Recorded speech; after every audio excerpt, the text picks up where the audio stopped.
আর একটু হালকা করে ভেজে নিলি আমার আলুগুলো রেডি। আলুগুলো আমার ভাজা হয়ে গেছে, আমি মশলাটা পেস্ট করা মশলাটা আমি দিয়ে দিলাম। আমি এইভাবে আবার নেড়ে চেড়ে নেবো, কষে নেবো আলুটাকে, এই মশলাটাকে দিয়ে কষে নেবো।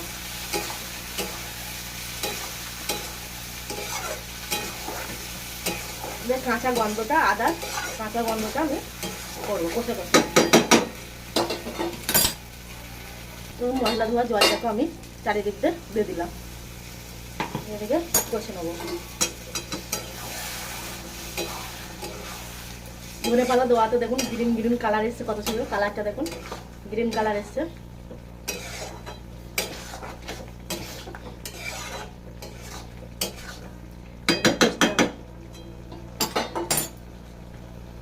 দেখুন কষা হয়ে গেছে, চারিদিক দিয়ে আমার তেল বার